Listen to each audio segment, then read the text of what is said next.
Roll number 1 agent ma'am. Roll number 2 agent ma'am. Roll number 3। गाने में lead ना है मैडम जी ना सुनी। देखा गाना। मारिए उसको तो मारिए। आप मारिए मैं।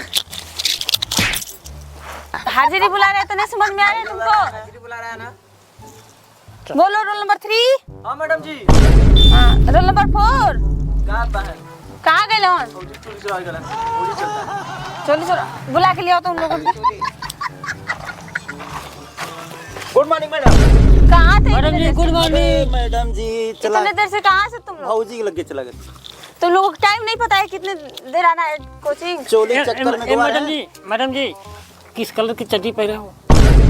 किस कलर की चड्डी पहना? साफ पता चला मैडम जी नहीं पहनी यार।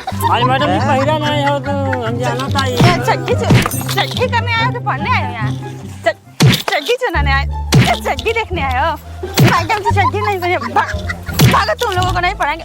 भागो यहाँ से।